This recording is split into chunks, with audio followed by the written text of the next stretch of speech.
It began on a Tuesday, just after noon. The skies over New Delhi, Chicago, Nairobi, and Tokyo shimmered like heat rising from asphalt. Then the clouds parted, not naturally, but peeled away like paper torn from the sky. People stopped in the streets. Phones were raised. News alerts went out. Satellites caught the first images. Ships the size of cities gliding silently into low orbit. They didn't look like anything human. No wings, no engines, no symmetry. They were obsidian and cold, wrapped in storm-colored energy fields. Light bent around them. Gravity whispered in their wake. At first, the world froze. Then came the message. It was broadcast on every channel, every frequency, every device. Even dead radios crackled back to life, possessed by a voice that was not a voice. It spoke not in any language, but through thought, direct, invasive, undeniable. We are the Zarkathi Dominion. You will surrender your world. Resistance will only prolong the inevitable. No threats, no bravado, just certainty. Military command centers went on high alert. Fighter jets scrambled. Naval fleets repositioned. Governments locked down communications, but not a single missile was launched. Not yet, because every strategist, every general, every leader across the globe was thinking the same thing. How do you fight something that came from between the stars? But humanity did not panic. Not in the way the Zarkathi expected. There were no riots in the streets, no mass suicides, no desperate pleas to the sky. Instead, old bunkers were reopened. Quiet phone calls were made between rival nations. Scientists in private labs stopped experiments and started encrypting everything. Hackers who had never spoken a word out loud formed instant networks in the dark corners of the internet. Survivalists, often mocked, opened their doors to strangers and began building. Not walls. Plans. In a cabin deep in the Rockies, an old engineer stared at the schematics he'd once designed for a space elevator. Too slow, he muttered, pulling out a different blueprint. The one labeled denied by funding board. Too dangerous. In Brazil, a drone racing champion repurposed her entire fleet for surveillance. In Seoul, a teenager reprogrammed a stolen satellite dish to ping the enemy fleet. In the outskirts of Johannesburg, a former guerrilla commander dug up weapons he swore he'd never use again. He loaded them without ceremony. All across Earth, the same realization bloomed in the minds of billions. We're not ready, but we're not giving up. The Zarkathi waited for a surrender that never came. Hours passed, then a full day, then two. In the absence of submission, they descended. Their scouts moved in with surgical precision, targeting communications towers, data centers, and power grids.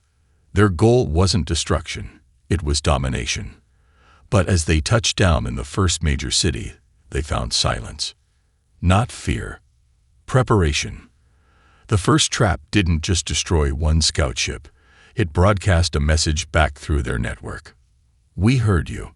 Now hear us. This is Earth. You are not welcome here. And across the world, humanity held its breath, then exhaled, fists clenched, ready. The Zarkathi fleet had assumed that Earth would crumble under the weight of their arrival. After all, their empire had crushed hundreds of worlds, each one reduced to a hushed submission. A few days of bombardment, a few public executions, and the rest of the species would bow. But Earth wasn't like the other worlds. And it wasn't bowing. When the first Zarkathi soldiers set foot on Earth's surface in Paris, they found an empty city. The streets were silent. The stores were shuttered. For a moment, they believed the human race had given in, retreating into hiding, waiting for the inevitable. They were wrong. As they advanced through the deserted streets, the quiet was broken by the distant sound of a car engine.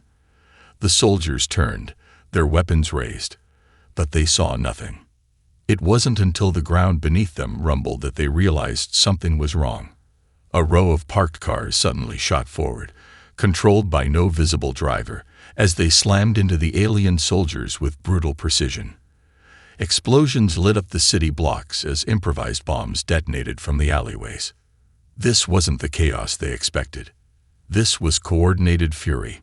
The Zarkathi scrambled to organize their forces, but they couldn't move fast enough. From every corner, every rooftop, and every alley, humans were attacking in ways they couldn't understand. Not with sophisticated weaponry, not with fancy military tactics, but with everything they had. A man with a wrench clobbered a soldier over the head. A young woman, using nothing but her phone and a laptop, hacked into the enemy's communications and broadcasted a taunting message. The party's just starting. Then came the drones. Every local hacker who had once built simple flying devices for fun suddenly had a purpose. Hundreds of civilian drones swarmed the Zarkathi lines. Small but deadly, they carried cameras and explosives, zipping in and out of the chaos, distracting and disorienting the aliens. A single shot from one was enough to disable a soldier's arm, causing confusion and fear among their ranks. The Zarkathi commanders ordered reinforcements, but by the time they arrived, it was too late. Every area they tried to secure was lost. Worse, they were outgunned by a weapon they didn't know how to fight: human ingenuity. In a suburban neighborhood outside London, an old woman defended her home with a rifle she hadn't fired in 20 years. "You should have stayed in the sky," she muttered, leveling the weapon at an advancing soldier. She took her shot.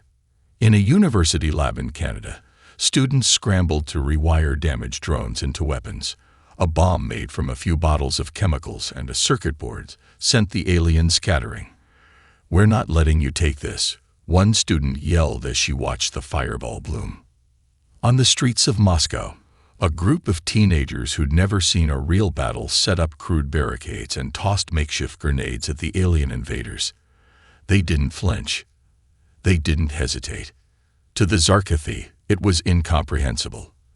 They came to conquer, but what they found was a species willing to fight for every inch of ground. No structure, no grand command, just sheer will.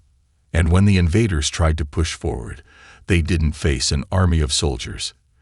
They faced an army of everyone. The Zarkathi Dominion had conquered countless worlds, and their leaders were used to seeing resistance crumble. But Earth was different. The invaders couldn't explain it, couldn't compute it, but they felt it deep in their bones. Something was wrong. The first reports were baffling. The humans weren't organized. They weren't trained. They weren't even using military-grade weapons. Yet every attack felt like a carefully crafted strike, designed to wound, confuse, and delay them. It was as if the Earthlings had learned how to fight, not with advanced technology, but with something more primal: improvisation. "We should have crushed them within hours," one of the Zarkathi commanders, Vreltok, muttered to himself as he pored over the latest battle data. He flipped through reports detailing the engagement in Tokyo, a battle that should have been over in minutes but instead lasted days. The humans had no clear leader, no unified military. Yet somehow they had turned every street corner into a deadly trap. Vreltok's eyes lingered on an image from the city center: two human women, one armed with a fire extinguisher and the other with nothing but a kitchen knife, taking down 3 of his elite soldiers. He stared at the image for a long time, unable to understand how they had outmaneuvered his forces. "How are they doing this?" he asked aloud, slamming his fist against the command console.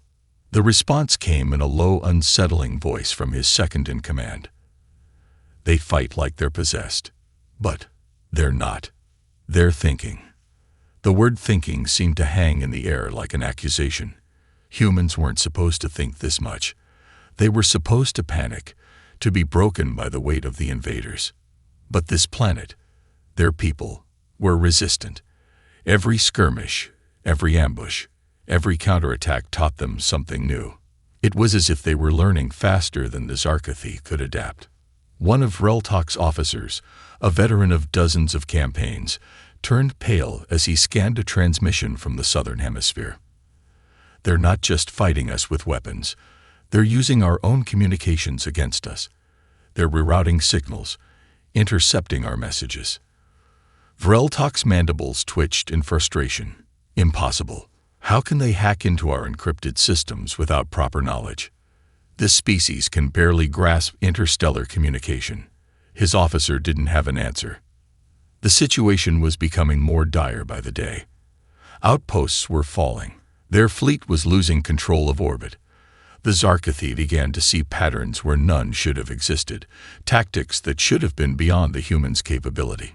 In a forest outside Cape Town, an entire platoon of Zarkathi soldiers was decimated by nothing more than trees, ropes, and strategically placed explosives. Remnants of an ancient tactic the humans called guerrilla warfare. It worked against empires. It worked against gods.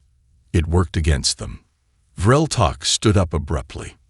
We are facing something we have never encountered before. We will not lose to these creatures. But deep down, a seed of doubt had already been planted. The humans weren't surrendering, and they weren't breaking. They were only growing stronger. We underestimated them, one of his commanders said quietly. This isn't just a war of weapons. It's a war of will, and we may have already lost. The word impossible was whispered, first in hushed tones, then louder, until it became the unspoken truth that rippled across the Zarkathi command. The tide was shifting, and the Zarkathi were beginning to realize that they hadn't just invaded a planet. They had provoked something much worse: humanity's refusal to lose. As the war raged on, it became increasingly clear that the Zarkathi were no longer just fighting against soldiers.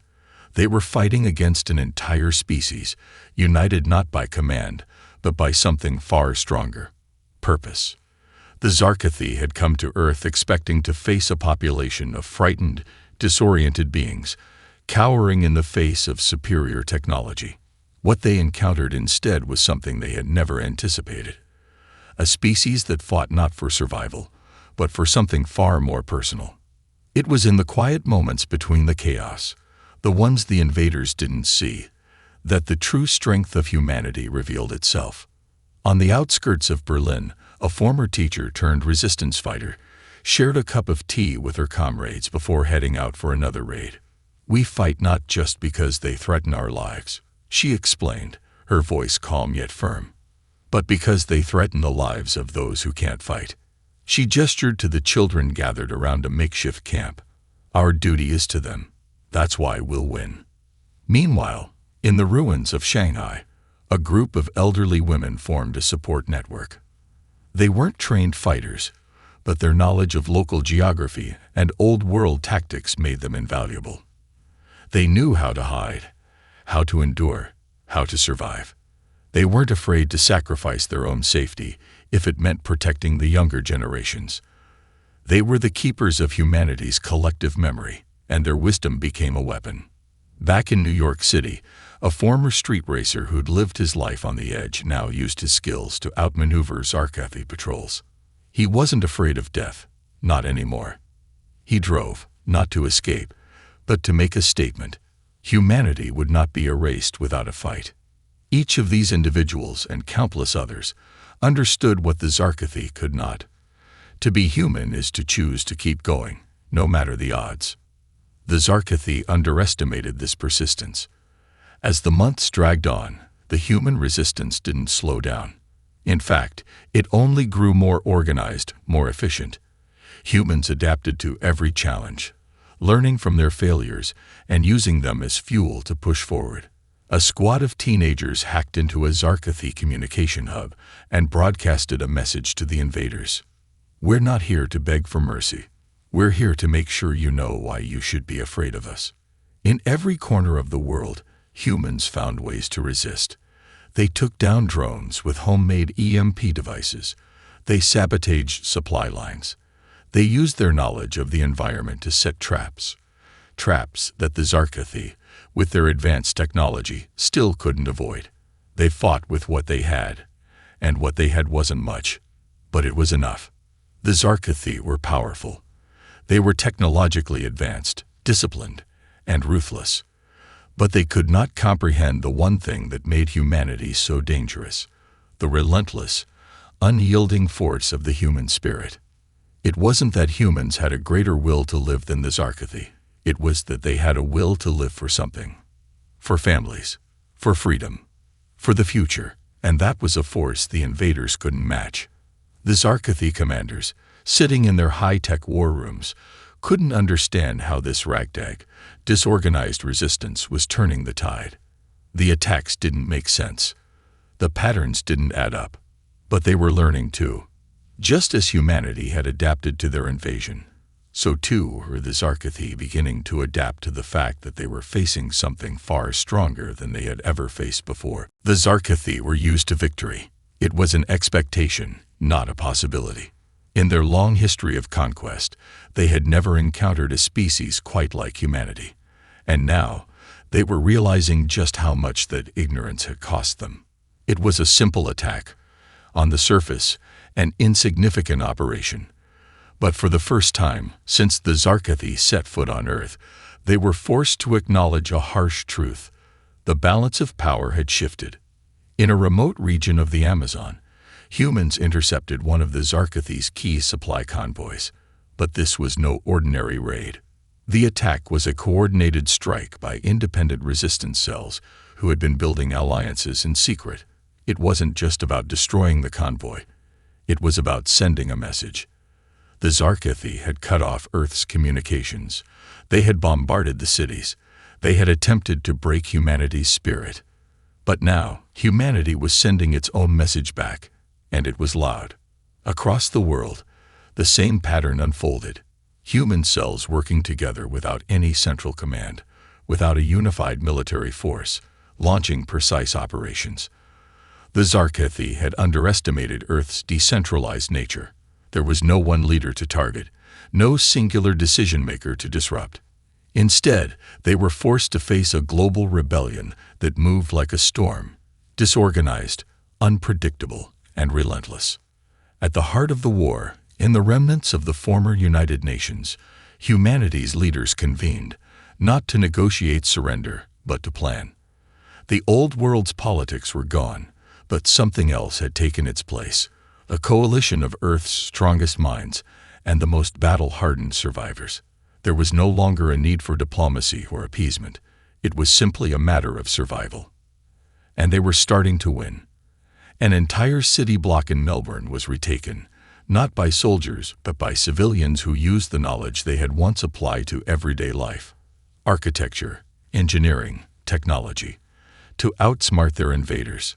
Zarkathi soldiers, once the terrifying face of destruction, found themselves trapped in an urban maze designed by humans who knew their home far better than the invaders ever could. The real turning point came when a military satellite, reprogrammed by a small group of coders in Eastern Europe, fired a single warning shot into the Zarkathi flagship. It wasn't a kill shot, but it didn't need to be. It was a demonstration. We can strike from anywhere. The Zarkathi fleet, sitting at the edges of the Earth's atmosphere, hesitated. For the first time, they weren't just facing ground-level resistance. They were dealing with a force capable of reaching into space itself. And that's when the first cracks appeared. In deep space, Zarkathi officers exchanged frantic reports. Some demanded a more brutal approach. Others begged for mercy. The unity they once relied on was eroding. The fleet was fracturing. Fear spread among their ranks. The Earthlings were no longer the ragtag fighters they had once dismissed. They were a force of nature. Back on Earth, human resistance groups continued to strike, bombarding the Zarkathi supply lines, dismantling communication relays, and undermining their every step. The Zarkathi were beginning to understand. Earth was not the weak, frightened planet they had assumed. It was something else entirely. Something more dangerous. The war had taken a turn. Humanity had no intention of surrendering. The Zarkathi were losing, and it was starting to feel like they knew it. The Zarkathi fleet, once an unstoppable force in the galaxy, was beginning to fracture. What had started as a well-coordinated invasion of Earth was now devolving into chaos. Across the vast expanse of space, their commanders issued orders, but each command was met with resistance, confusion, or outright defiance. The Earthlings, against all odds, had proven themselves to be the greatest threat the Zarkathi had ever encountered. Vreltok, the Zarkathi commander who had once spoken with absolute certainty of victory, now sat in silence. His once pristine battle plans had crumbled, replaced by the reality of an ongoing, relentless human resistance that refused to relent. Despite their advanced weaponry and superior numbers, they were losing the war. And that thought terrified him. The Zarkathi began to panic. Desperation crept into their ranks, growing like an insidious virus. One by one, Zarkathi officers disappeared, reported as lost in battle, while those still in command turned to more aggressive, irrational strategies. "We must crush them," the high-ranking Zarkathi general, Raktal, insisted, slamming his fist onto the war table. "No more games. We will bombard the planet from orbit. Nothing will survive.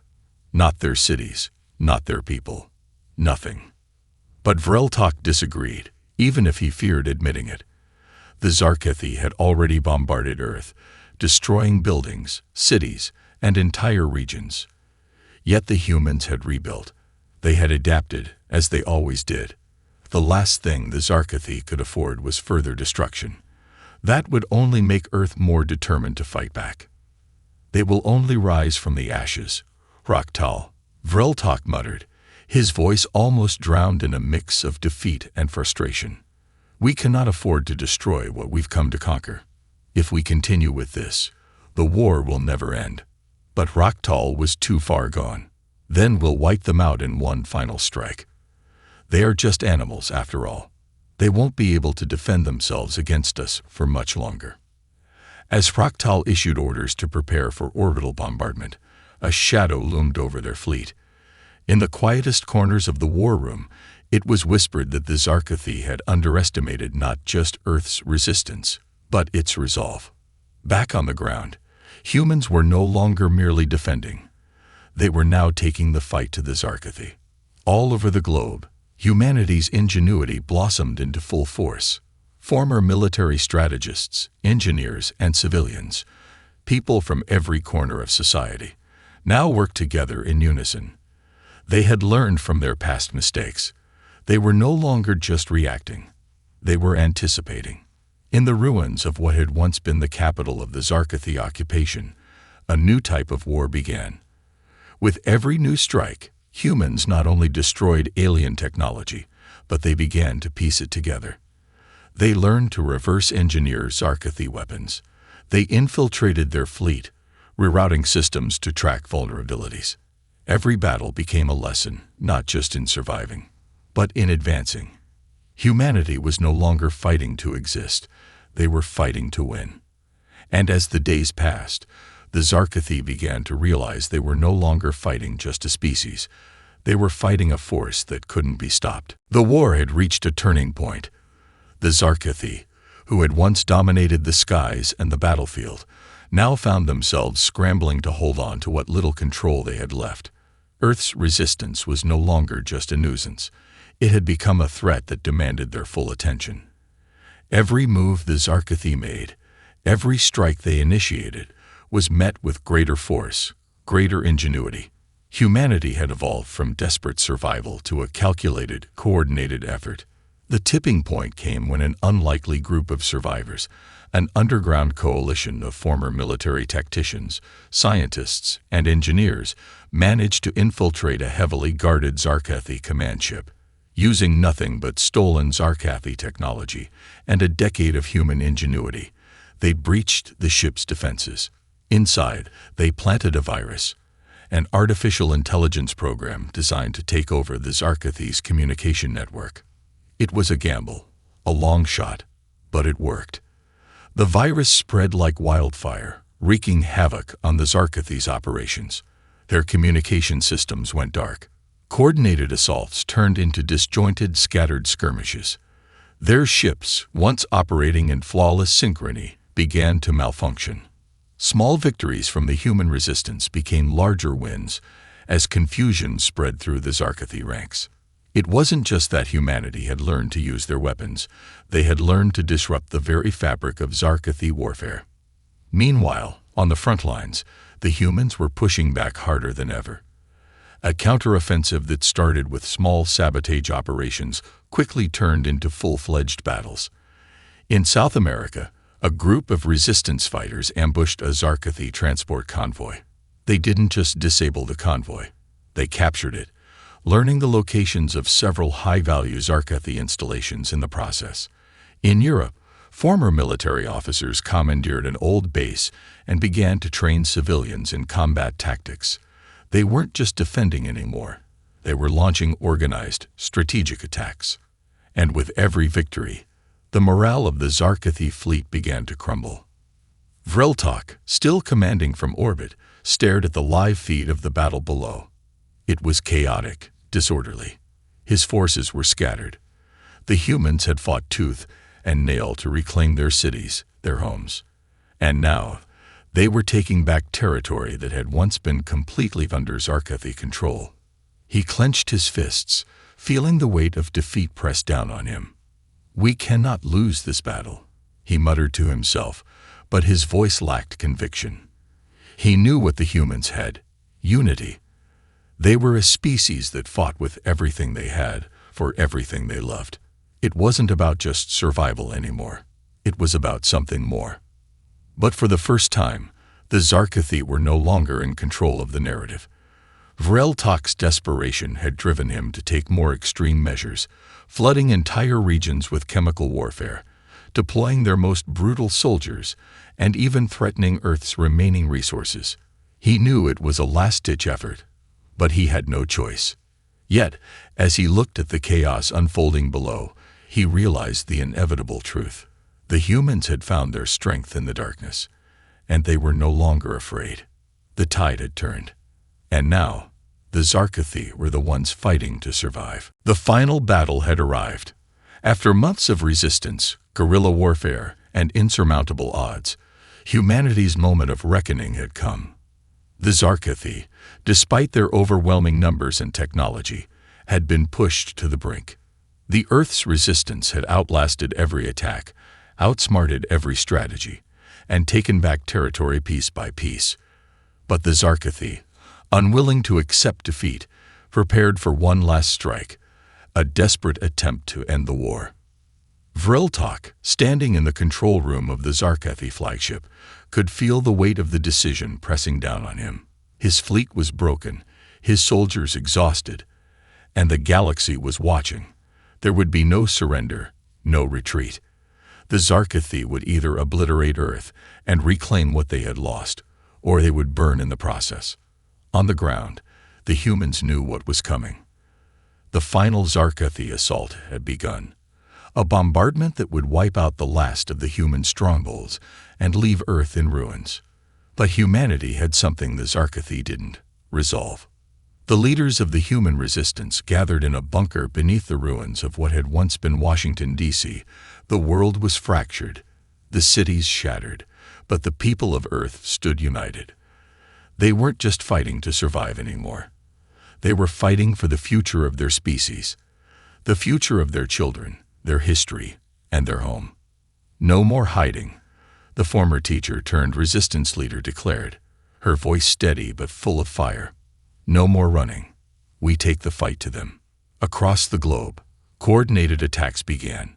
Resistance fighters, hackers, scientists, soldiers, all worked in unison. The Zarkathi had underestimated Earth's ingenuity. They had underestimated humanity's ability to adapt and overcome. The final plan was set into motion, humanity's last, greatest weapon. They had salvaged and repurposed Zarkathi technology, and using it, they were able to reprogram the Zarkathi's own fleet. But it wasn't just about disabling the Zarkathi ships. No, this time, humanity would strike back. The Zarkathi flagship, the heart of their operations, hovered ominously above the Earth. But as it prepared to release its final salvo, it suddenly found itself surrounded by human-made drones, repurposed weapon systems, and their own technology turned against them. The virus that had once infiltrated their network had spread, not only disabling their communications, but also overriding their command structure. Their own ships were no longer responding to them. The tide of the battle shifted in an instant. Human fighters swarmed the skies, taking down the remaining Zarkathi ships one by one.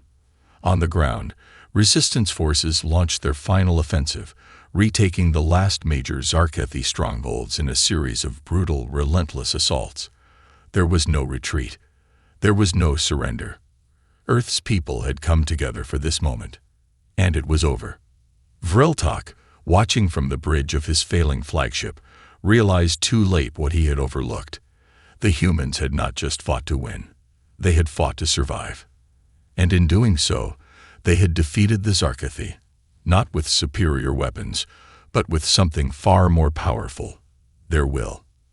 As the last Zarkathi ships fell from the sky, humanity stood victorious. The world was scared, broken, but not destroyed.